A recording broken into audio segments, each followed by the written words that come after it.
नमस्कार दोस्तों, स्वागत है आपका अपने YouTube चैनल शुभ पैसा विद शुभम में, जिसमें हम फाइनेंशियल के ऊपर अनेक वीडियो लेकर आते हैं।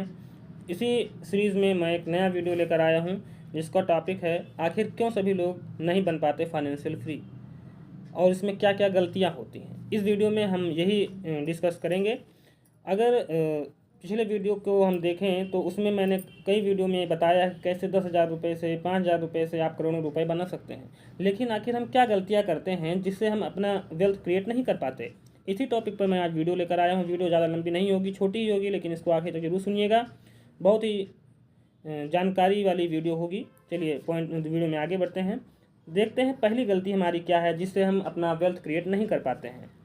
वैसे तो पैसे सब लोग कमाते हैं दोस्तों, लेकिन उसमें पहला बिंदु आता है सेविंग। इस इन्वेस्टमेंट की शुरुआत ही सेविंग से होती है। हम जितना सेविंग कर पाएंगे, जब हमारा सेविंग शुरुआत होगा हमारे पास, तभी हम इन्वेस्टमेंट कर पाएंगे। इसलिए इन्वेस्टमेंट में घुसने से पहले ही हमको अपना सेविंग जो है उस पर ध्यान देना होगा।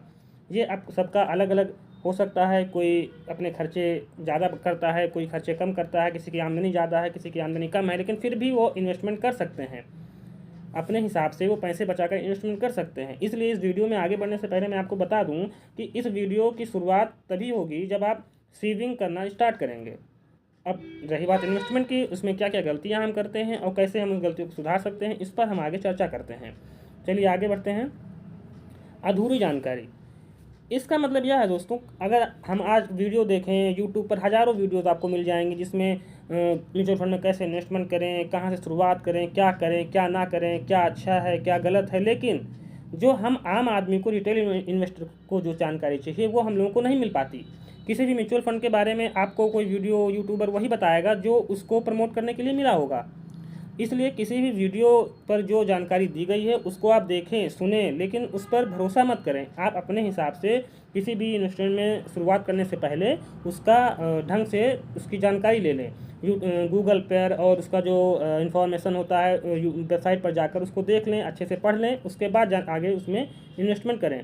क्योंकि जो एजेंट्स वगैरह होते हैं या जो बैंक होते हैं वो अपने प्रॉफिट के लिए गलत जानकारियाँ देकर इन्वेस्टमेंट को उसमें फंसा देते हैं, जिससे उनका कमीशन में मिलता रहे। क्योंकि जानते हैं दोस्तों, जो भी लोग होते हैं एजेंट वगैरह, वो कमीशन के ऊपर ही काम करते हैं, उनको आपके इन्वेस्टमेंट से कोई मतलब नहीं है।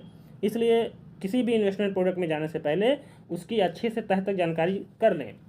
चलिए आगे बढ़ते हैं और देखते हैं दूसरा बिंदु क्या है। दूसरा टॉपिक है अनुशासन। ये हमारे इन्वेस्टमेंट में एक बेस की तरह काम करता है। अगर हमको वेल्थ क्रिएट करनी है या अच्छा पैसा बनाना है तो उसके लिए हमको डिसिप्लिन बनानी पड़ेगी। हम क्या करते हैं, 2-4 इंस्टॉलमेंट या 3-8-10 इंस्टॉलमेंट किया, उसके बाद हमको प्रॉफिट हुआ, हम निकल के बाहर आ गए। इस तरह की वेल्थ क्रिएट नहीं होती है।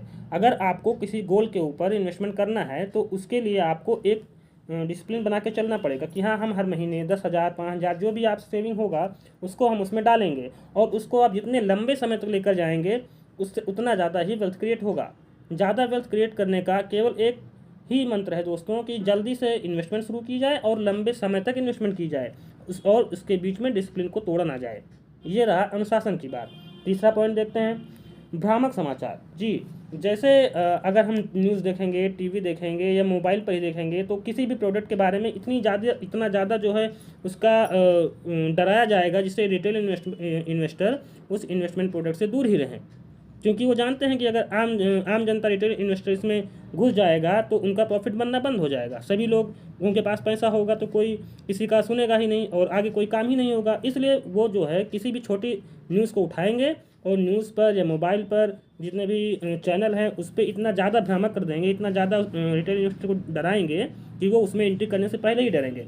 हमारे पेरेंट्स, जो हमारे पूर्वज थे, वो शेयर मार्केट को हमेशा सट्टा इसीलिए कहते थे क्योंकि उनके पास उसकी जानकारी नहीं थी, और उन्होंने जो भी सुना वो हमेशा न्यूज़ से या किसी अगल बगल से पड़ोसियों से सुना, तो वो हमेशा गलत जानकारी उनके पास मिलती रही और वो उससे डरते रहे, इसलिए वो उसमें एंट्री ही नहीं किए। अभी भी हमें आज अगर अपने पेरेंट्स के साथ में उस पर डिस्कस करेंगे तो वो हमेशा इसको सट्टा बाजार ही कहेंगे, क्योंकि उनको सही जानकारी नहीं मिली। जो भी न्यूज़ टीवी चैनल्स में आता है वो हमेशा बढ़ा चढ़ा कर ही दिखाया जाता है। आगे देखते हैं। अगला बिंदु है देर से शुरुआत।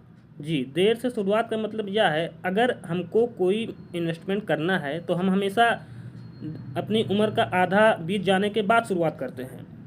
जब हमारी नौकरी लगती है तो नौकरी के 10 साल 15 साल तो हम केवल इन्जॉयमेंट में ही बिता देते हैं। हमको इन्वेस्टमेंट के बारे में कोई सोच ही नहीं रहती है। हम उसके बारे में जब लोग हमसे कुछ कहते हैं तो हम सोचते हैं कि अरे अभी तो बहुत ज़िंदगी बची हुई है, आराम से इन्वेस्टमेंट करते रहेंगे। लेकिन ये हमारी सबसे बड़ी गलती है।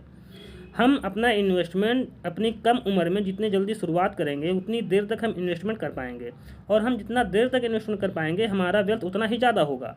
इसलिए किसी भी इन्वेस्टमेंट में शुरुआत करने से पहले, चाहे वो म्यूचुअल फंड हो, किसी भी प्रकार का इन्वेस्टमेंट प्रोडक्ट हो, आप जितना जल्दी शुरुआत करेंगे आप उतना ज़्यादा ही वेल्थ क्रिएट करेंगे।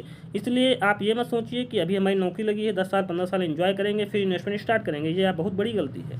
आप जब भी नौकरी लगे आप नौकरी लगते ही अपना इन्वेस्टमेंट शुरुआत कर दीजिए, जिससे अंत में आते आते रिटायरमेंट के टाइम या उससे 10 साल 5 साल पहले ही आपके पास ह्यूज वेल्थ क्रिएट हो जाए। अगला बिंदु देखते हैं।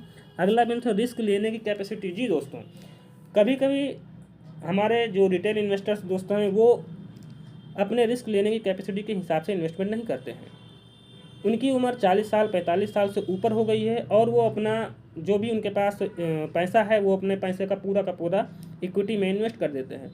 और इक्विटी एक ऐसा प्रोडक्ट है जो आपको किसी चीज़ की गारंटी नहीं देता है। इसलिए हम इक्विटी में हमेशा लॉन्ग टर्म का व्यू लेकर चलते हैं।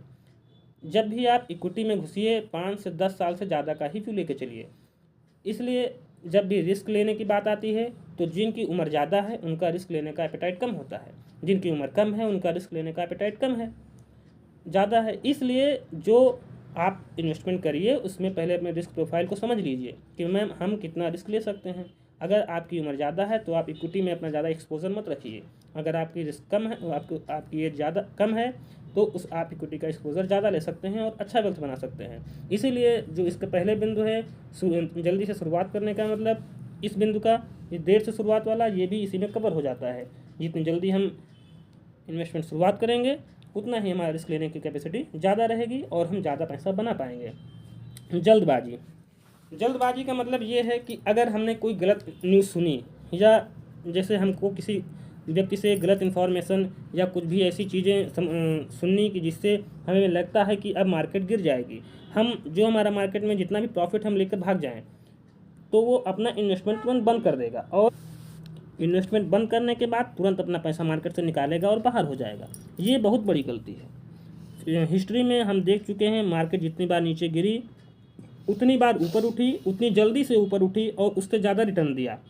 इसलिए कभी भी किसी के कहने पर या न्यूज़ चैनल्स पर या किसी के सलाह देने पर कभी भी पैसा निकाल कर मार्केट से भागना नहीं चाहिए। हमको उसकी तह तक जाना चाहिए, देखना चाहिए क्या है, कितनी सच्चाई है इसमें, उसके बाद ही अपना इन्वेस्टमेंट बंद करना चाहिए और जल्दबाजी में अपना पैसा निकाल कर बाहर नहीं जाना चाहिए। ये कभी भी अगर आप जल्दबाजी करके अपना पैसा मार्केट से निकाल लेंगे तो कभी भी आप ह्यूज वेल्थ क्रिएट नहीं कर पाएंगे।